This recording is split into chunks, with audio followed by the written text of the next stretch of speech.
വളരെ ശക്തമായ കോമ്പറ്റീഷൻ.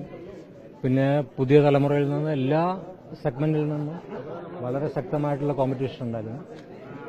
അതുകൊണ്ട് തീർച്ചയായും ഞാൻ പറഞ്ഞ പോലെ തന്നെ വളരെ ബുദ്ധിമുട്ടുള്ളൊരു പ്രോസസ് എന്ന് പറയാം. മലയാളത്തിന്റെ പ്രകടനം എങ്ങനെ ഉണ്ടായിരുന്നു? പല സിനിമകളും ഉണ്ടായിരുന്നല്ലോ. മലയാളം ഏറ്റവും കൂടുതൽ അഭിമാനിക്കാവുന്നത് മലയാളത്തിനാണെന്ന് എനിക്ക് തോന്നുന്നത്. കാരണം ഏറ്റവും കൂടുതൽ കോമ്പറ്റീഷനിൽ ഏറ്റവും കൂടുതൽ മുന്നിൽ വന്നത് തീർച്ചയായിട്ടും മലയാളം തന്നെയായിരുന്നു. മലയാളത്തിന്റെ അഭിമാന നടൻ മമ്മൂട്ടി, അതുപോലെ തന്നെ ഫോട്ടോഗ്രാഫർ ബ്രഹ്മയുഗത്തിന്റെ ഫോട്ടോഗ്രാഫറാണ്. അതുപോലെ വൈക്കം വിജയലക്ഷ്മിയുടെ പിന്നണിയിൽ, അതുപോലെ ഫെമിനിച്ചി ഫാത്തിമയാണ് മലയാളത്തിന്റെ ഏറ്റവും മികച്ച ചിത്രം. അങ്ങനെ മലയാളത്തിന്റെ എല്ലാ സിനിമകളും മറ്റു ഭാഷകളിലുള്ള തമിഴിലും കന്നഡത്തിലും തെലുങ്കിലും മറ്റു ഭാഷകളിലൊക്കെ ഉള്ള സിനിമകളെല്ലാം ഒന്നിനൊന്നിന് മെച്ചമാണ്. റെക്കോർഡ് ഉണ്ടായിരിക്കും. ഏറ്റവും കൂടുതൽ മികച്ച സിനിമ റെക്കോർഡ് 4 ആയിട്ടുണ്ട്. റെക്കോർഡ് വന്നിരിക്കുകയാണ്. നമുക്ക് തീർച്ചയായിട്ടും നമുക്ക് ഇപ്പോഴും എന്താണ് നിത്യയൗവനമാണ്. നമുക്ക് തീർച്ചയായിട്ടും ഇനിയും സിനിമകൾ ഒരുപാട് ചെയ്യാൻ ബാക്കിയുണ്ട്. അതുകൊണ്ട് അത് മികച്ച നടന്റെ കാര്യത്തിൽ മലയാളത്തിൽ നിന്ന് തന്നെയുള്ള മറ്റു നടന്മാരും ഈ മത്സരത്തിലുണ്ടായിരുന്നു മമ്മൂട്ടിക്കൊപ്പം. ഞാൻ ഒന്നാമത്തെ കാര്യം നമ്മൾ നമ്മളുടെ ജൂറിയുടെ ഒരു ഡിസ്കഷനും പുറത്ത് പറയാൻ പാടില്ല നമ്മൾ എഴുതി കൊടുത്തിട്ടുണ്ട്. അതുകൊണ്ട് കൂടുതൽ ഡീറ്റെയിൽസ് പറയാൻ പറ്റില്ല അതിലുള്ളത്. മികച്ച നടൻ ഇത്തവണ പങ്കിടുന്ന ഒരവസ്ഥയാണ് ഉണ്ടായിരിക്കുന്നത്. അപ്പോൾ അതെ, അത്രയ്ക്ക് നല്ല കോമ്പറ്റീഷൻ ഉണ്ടായിരുന്നു. കൂടുതൽ കോമ്പറ്റീഷൻ ഉണ്ടെന്നാണ് പറയാം. കാരണം മറ്റ് സിനിമകളിലുള്ള ആക്ടേഴ്സൊക്കെ കോമ്പറ്റന്റ് ആയിരുന്നു. എന്തായാലും നമുക്കിടെ പ്രകടനം ഏറ്റവും മുന്നിലാണ് എന്ന് തന്നെ പറയാം. പ്രമേയുഗത്തിന്റെ കൊറിയോഗ്രാഫിയും പ്രമേയുഗത്തിനാണല്ലോ. ഒരു ബ്ലാക്ക് ആൻഡ് വൈറ്റ് കൊറിയോഗ്രാഫി അല്ല, ഫോട്ടോഗ്രാഫി, സിനിമാറ്റോഗ്രാഫി. ഒരു ബ്ലാക്ക് ആൻഡ് വൈറ്റിലെടുത്ത ചിത്രമാണ് അത്. ആ നിലയ്ക്ക് ശ്രദ്ധിക്കപ്പെടുന്നു എന്നതുകൂടിയാണ്. അതിനേക്കാൾ കൂടുതലാണ് ഒരു സിനിമയ്ക്ക് എന്താണ് അർഹിക്കുന്ന അതിന്റെ മൂഡ് അല്ലെങ്കിൽ അതിന്റെ ആ ഒരു ഇന്റൻസിറ്റി നിലനിർത്തുന്ന അതിനുവേണ്ടിയാണ് ബ്ലാക്ക് ആൻഡ് വൈറ്റ് അവർ ചൂസ് ചെയ്തിരിക്കുന്നത്. പക്ഷെ അത് അതിഗംഭീരമായിട്ട് എല്ലാ ജൂറി മെമ്പേഴ്സും ഏറ്റവും കൂടുതൽ ഇഷ്ടപ്പെട്ട സിനിമ ബ്രഹ്മയുഗമാണ്. നമ്മൾ പ്രൗഡാണ് ആ കാര്യത്തിൽ. എന്തായാലും എല്ലാ ആസ്പെക്റ്റിലും ബ്രഹ്മയുഗത്തിന്റെ പ്രൊഡക്ഷൻ ഡിസൈനും ബ്രഹ്മയുഗത്തിന്റെ ഫോട്ടോഗ്രാഫിയും പെർഫോമൻസും എല്ലാവരുടെ പെർഫോമൻസും ഒക്കെ. അപ്പം ഒരുപാട് അവാർഡ് ഒരു സിനിമയ്ക്ക് മാത്രം കൊടുക്കാനും പറ്റില്ലല്ലോ. മികച്ച സിനിമയിലേക്ക് പരിഗണിക്കപ്പെട്ടിരുന്നു. ആർട്ടിക്കിൾ 370 മികച്ച സിനിമയിലേക്ക്. അതെ, എന്തായാലും പരിഗണന എന്തായിരുന്നു ഡീറ്റെയിൽസ് എന്നുള്ള നമുക്ക് പറയാൻ പാടില്ല. എന്നാൽ കൂടെ എല്ലാത്തിന്റെ മുന്നിൽ ബ്രഹ്മയുഗം ഉണ്ടായിരുന്നു. എല്ലാ അവാർഡുകൾ പരിഗണിക്കുമ്പോഴും ഏറ്റവും മുന്നിൽ നിന്നത് ബ്രഹ്മയുഗമാണ്. അതുപോലെ ടെക്നിക്കൽ സൈഡിലും ടെക്നിക്കൽ അവാർഡ്സിലും ഫോട്ടോഗ്രാഫേഴ്സും അല്ലെങ്കിൽ പ്രൊഡക്ഷൻ ഡിസൈൻ, ഇപ്പോൾ കൽക്കിയുടെ പ്രൊഡക്ഷൻ ഡിസൈനറും ബ്രഹ്മയുഗത്തിന്റെ പ്രൊഡക്ഷൻ ഡിസൈനറും ഒക്കെ തമ്മിൽ കോമ്പറ്റീഷൻ വളരെ ശക്തമായിട്ടുണ്ടായിരുന്നു. കാരണം അത് അത്രയും ചലഞ്ചിങ് ആണ് ഓരോ സെഗ്മെന്റ്സും. അതെ, വൈക്കം വിജയലക്ഷ്മിയുടെ ഏറ്റവും വലിയ കോമ്പറ്റീഷൻ ശ്രേയ ഘോഷിലായിരുന്നു. ബംഗാളി സിനിമയുടെ പാട്ടിന് ഒരുപാട് പ്രാധാന്യമുള്ളൊരു സിനിമയിലാണ് ശ്രേയ ഘോഷിൽ പാടിയിട്ടുള്ള ബംഗാളി സിനിമ. വിനോദിനി എന്ന് പറഞ്ഞ സിനിമയാണ്. അപ്പം ഈ വിജയലക്ഷ്മിയുടെ ശബ്ദത്തിന്റെ പ്രത്യേകതയും പാടുന്ന രീതിയും ഒക്കെ എല്ലാവരും അത്ഭുതപ്പെടുത്തുന്ന രീതിയിലായിരുന്നു.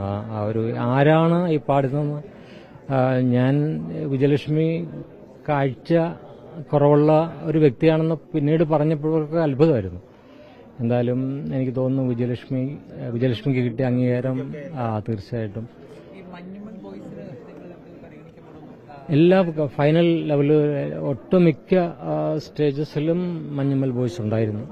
കാരണം പ്രൊഡക്ഷൻ ഡിസൈനും അതുപോലെ തന്നെ ഏറ്റവും പോപ്പുലർ സിനിമ എന്നുള്ള കാറ്റഗറിയിലും പെർഫോമൻസ് എല്ലാ സെഗ്മെന്റിലും മഞ്ഞുമ്മൽ ബോയ്സ് ഉണ്ടായിരുന്നു. മലയാളത്തിലെ കുറെ അധികം സിനിമകൾ അങ്ങനെ മുന്നിലുണ്ടായിരുന്നു. സാർ നേരത്തെ പറഞ്ഞല്ലോ, ഒരു ക്ലാരിഫിക്കേഷൻ ചോദിച്ചോട്ടെ.